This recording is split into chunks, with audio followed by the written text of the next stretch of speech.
또한 사제의 영과 함께 요한이 저는 거룩한 복음입니다.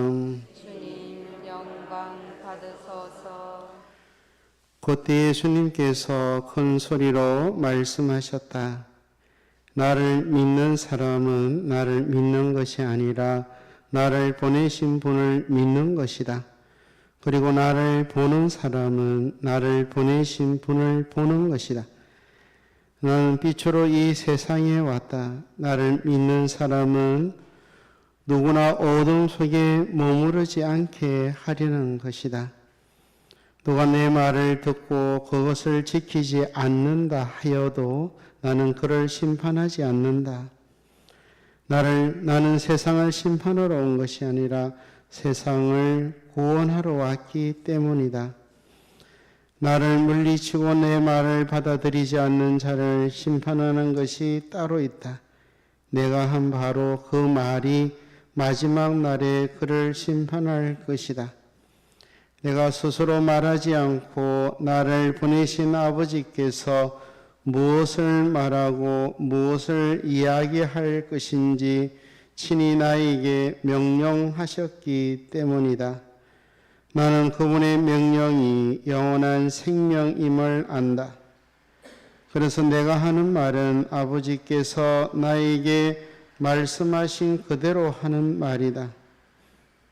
주님의 말씀입니다.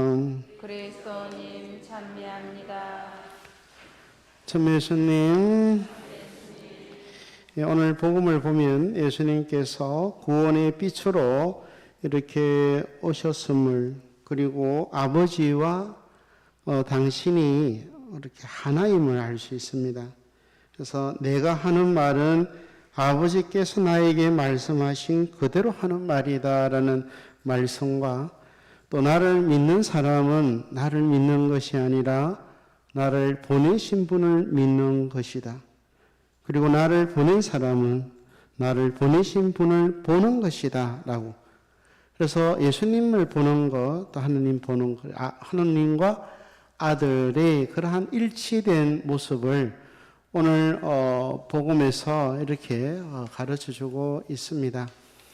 하나님께 은총을 받을수록 인간은 더욱 큰 노력을 기울여야 합니다.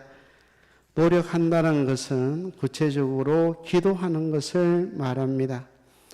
바오로 사도는 다마스쿠스 도상에서 받은 그 은총을 매 선교지에서 확인하는 은총의 일생을 살아갑니다.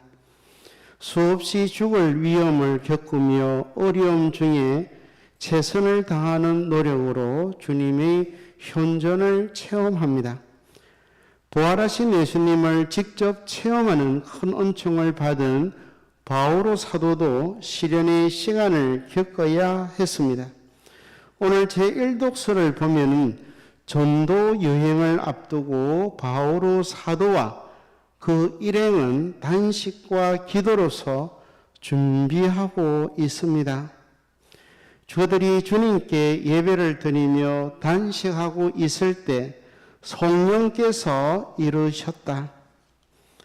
내가 이를 맡기려고 바르나바와 사울을 불렀으니 나를 위하여 그 일을 하게 그 사람을 따로 세워라.